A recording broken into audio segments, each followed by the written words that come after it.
Hello everyone, welcome back in Gusai Modern Classes.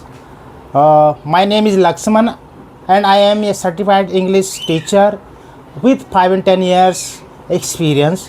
I specialize in making complex English grammar simple, clear and easy to understand for non-native speakers.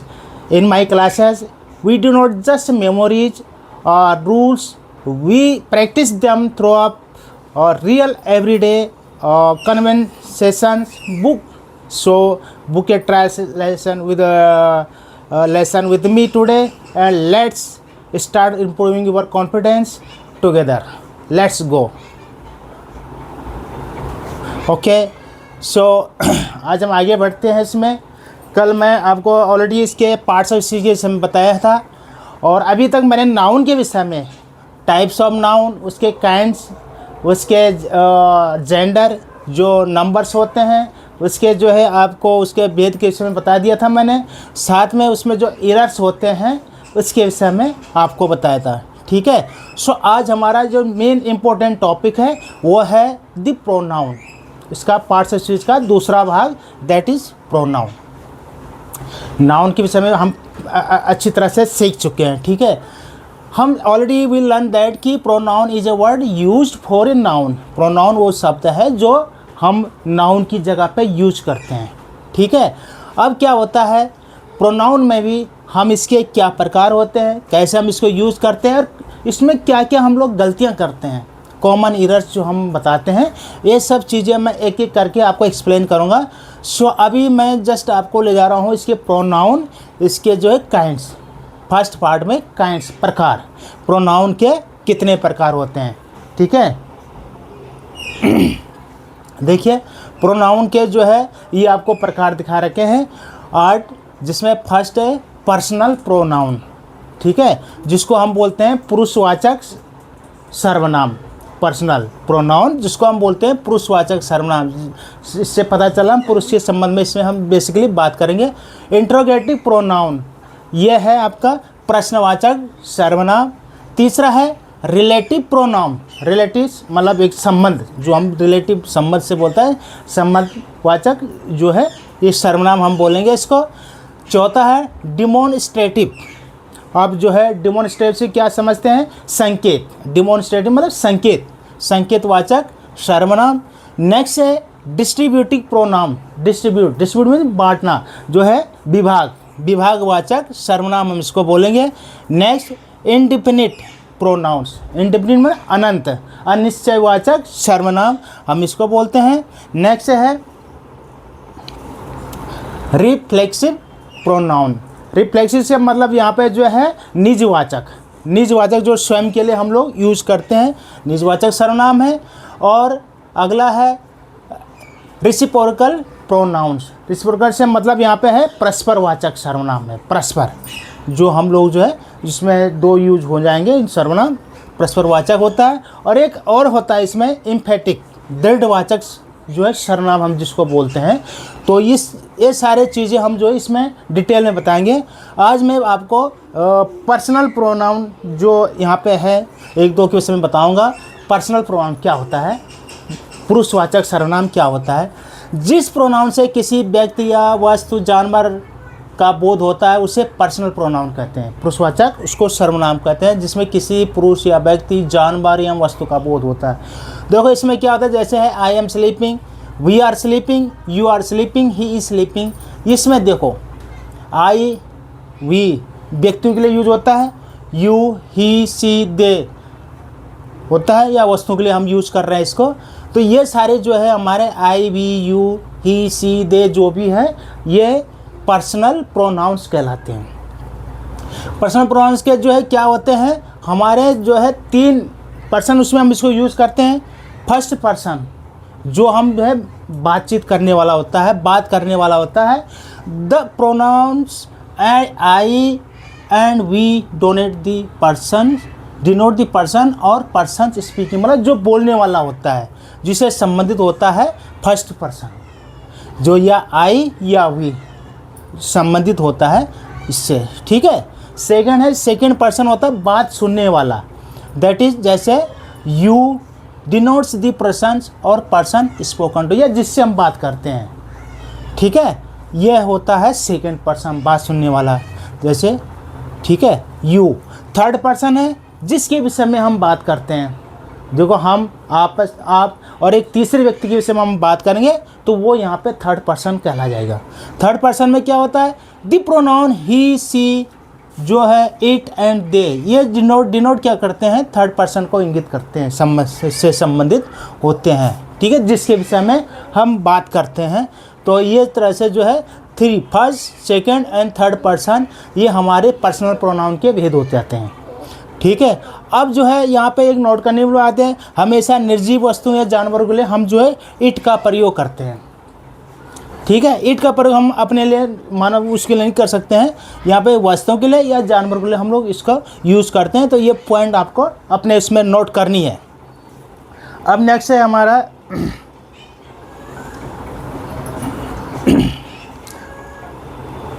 Various forms and function of the personal important, ये बहुत ही important है। यहाँ पे जो personal pronouns के होते हैं, जो भेद होते हैं, उसके फंक्शन होते हैं, वो यहाँ पे मैंने एक तालिका में आपको बताऊंगा। यहाँ पे ये बहुत ही इंपॉर्टेंट है, इसमें हमें जो ध्यान देना है इस पर, ठीक है। अब देखिए इस पर यहाँ पे पर्सन देखो, मैंने अभी आपको बताया था first person I we, second person you, third person जो होते हैं ही सी इट, जो भी होते हैं थर्ड पर्सन उसमें आते हैं।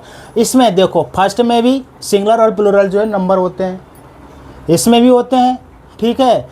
सेकंड में भी, थर्ड में भी, जेंडर में भी एक कॉमन उसमें आते हैं। इस फर्स्ट और सेकंड वाले हम कॉमन जेंडर में यूज़ करते हैं। थर्ड वाले में हम लोग जो है इसको मैस्कुलिन में भी करते हैं, फेमिनाइन में भी करते हैं, स्त्रीलिंग, पुल्लिंग, न्यूटर में भी करते हैं, और कॉमन जो 4 जेंडर होते हैं उसमें अलग अलग यूज़ होता है, ठीक है। ये हमें आपको समझना है। अब यहाँ पे जो है फंक्शन, उसमें हम क्या देखेंगे, फर्स्ट में जैसे आई है, आई सब्जेक्ट, आई प्रोनाउन उसमें आता है। मी यहाँ पे किसके उसमें हम यूज़ करते हैं, माई पजेसिव उसमें हम यूज, उद्देश्य के उसमें हम लोग जो है मी, ठीक है। और माई माइन ये हमारे अधिकार के उसमें यूज होता है, कि जहाँ पे हम कुछ अधिकार, जैसे this is my book, this is my pen, तो यहाँ पे अधिकार हो रहा है कि मेरा, this is your book, this is your pen, ये आपका पेन है, ठीक है। और मी जो है यहाँ पे एक ऑब्जेक्ट के लिए होता है, कि हम जैसे जा रहे हैं, कहाँ जा रहे हैं, हमको, मुझको, यू, आपको, ये को से यहाँ पे संबंध जो है ऑब्जेक्ट उसके उद्देश्य के विषय में हम लोग यहाँ पे समझेंगे। यहाँ पे ये आपको जो है याद रखना है कि आई के साथ मी कहाँ पे यूज होता है, जहाँ पे हम ऑब्जेक्ट उद्देश्य हम प्रकट करते हैं, और पजेसिव जहाँ पे अधिकार जमाते हैं अपना किसी वस्तु पे, वहाँ पे माई और माइन जो है आपको यूज करना है। ये सिंगुलर उसमें यूज होगा। प्लूरल में अगर कहीं पे आपको यूज़ करना हो तो आपको वी के साथ अस, हमको, अवर, हमारा, हम सबका, अवर्स, हम सबका, देखो इसमें भी अंतर आप देखेंगे इसमें, ठीक है। सेकेंड फॉर्म में जो सिंगुलर में आपका कॉमन जेंडर में यूज होता है, जैसे यू आपको, यूबर्स आपका, यूबर्स आप लोगों का, मतलब अधिकार यहाँ पे, ये आपको, उद्देश्य यहाँ पे हम प्रकट करवा रहे हैं, यहाँ पे ये इसके सेंस बनते हैं, ठीक है।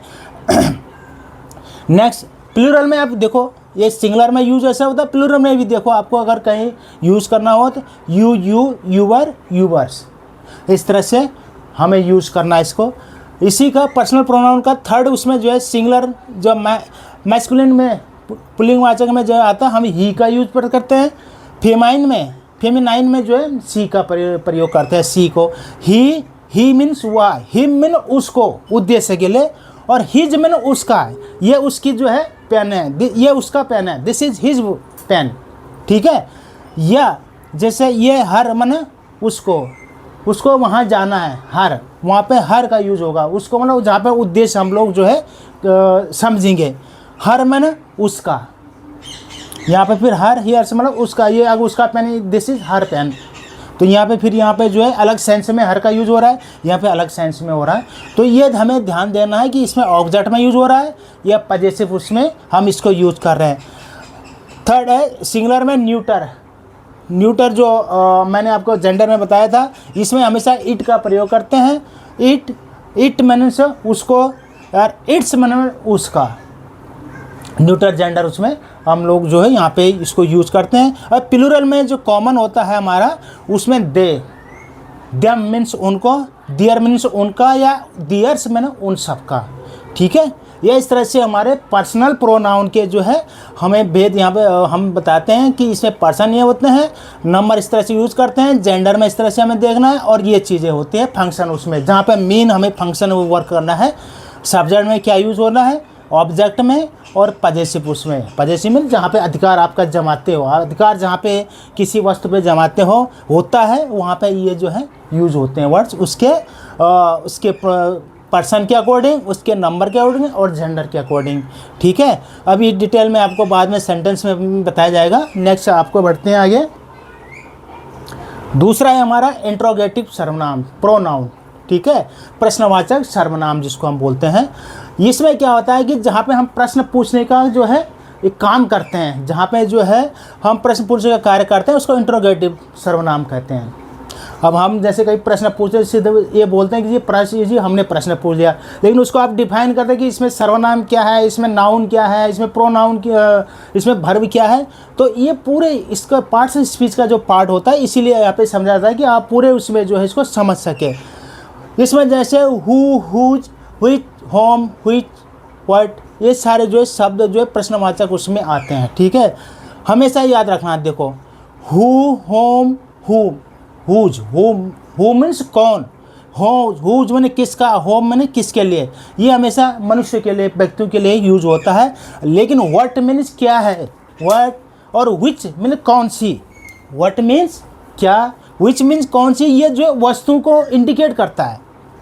ये हाँ मनुष्य को इंडिकेट करेगा, पर्सन को इंडिकेट करेगा, और ये वर्ड जो है आपके वस्तु को इंडिकेट करेंगे। ये हमें अब यहाँ पे ध्यान देना है। कहीं ऐसा ना हो कि आप लोग जो इंसान के लिए भी जो है विच वो जो है आप उसके लिए ये करने लग गए उसमें। यहाँ पे व्हाट वस्तु के लिए, और विच व्यक्ति और वस्तु दोनों के लिए हम लोग प्रयोग करते हैं। ठीक है, विच सदैव सिलेक्शन को, मतलब विच मतलब कौन सी, मतलब इसको सेलेक्ट करने के लिए बोलता है कि भाई कुछ दे रखे हैं आपके पास बहुत सारे, उसमें से कौन सा, तो उसके लिए हम जो है विच का प्रयोग करते हैं। ठीक है, दूसरा हु का प्रयोग सब्जेक्ट की तरह होता है, सब्जेक्ट की तरह होता है। होम का प्रयोग ऑब्जेक्ट, होम ऑब्जेक्ट उद्देश्य के पर्पज से होता है। और हुज का जो है पजेसिव फॉर्म, पजेसिव मतलब अधिकार वाले। हुज किसका, हुज, हु मीन्स कौन, सब्जेक्ट के लिए। ठीक है, होम मतलब ऑब्जेक्ट किसको, और हुज मीन्स किसका, ये किसका है, हुज, ये पजेसिव उस फॉर्म में हम इसको यूज करते हैं। तथा व्हाट का क्या होता है, और विच का प्रयोग जो है सब्जेक्ट और ऑब्जेक्ट दोनों में होता है। इन दोनों का जो है व्हाट और विच, इसका प्रयोग हम सब्जेक्ट और ऑब्जेक्ट, सब्जेक्ट के और उद्देश्य, विषय के और उद्देश्य के दोनों के लिए हम जो है यूज़ करते हैं। नेक्स्ट आपका जो है कुछ सेंटेंस यहाँ पे दिए हुए हैं। ये देखिए, now look at you following sentence. Who broke this slate, who word प्रश्नवाचक सर्वनाम, home, what, which of the two sisters is your classmate, whose frock is this, whose किसका, देखो यहाँ पे उद्देश्य उसके लिए प्रकट हुआ है पोजीशन में whose frock। ठीक है, तो ये सारे प्रश्नवाचक सर्वनाम आपके यहाँ पे यूज हुए हैं। इस तरह से जो है आपको समझना है। कल के विषय में हम आपको अगले उसमें बताएंगे इसको। ये फिलहाल आपके इसमें जो ये कुछ एक्सरसाइज है जो हम लोग जो है आप लोग कर सकते हैं इसमें। ठीक है, एक्सरसाइज है, इसमें आपको सेलेक्ट करना है कौन से कहाँ पे प्रॉपर तरीके से हम लोग यूज़ करेंगे सर्वनाम, और ये इसके आंसर। तो आज की डेट में इतना ही। मुझे लगता है आपको अच्छा लगा होगा। ये आपकी ज्ञानवर्धक है आगे एग्ज़ाम की तैयारी अगर आप कर रहे हैं उसके हिसाब से। और ये सारे उसमें बेसिकली हर स्टूडेंट, हर क्लास 1 से लेकर 12वीं तक जो भी कोई भी पढ़ना चाहता है उसके लिए लाभदायक है। तो प्लीज़ इसको क्लासेस वाली को चैनल को सब्सक्राइब कीजिए, आगे बढ़ाइए, फॉरवर्ड कीजिए, और जो है अपने जो है कमेंट ज़रूर लिखिए। Thank you.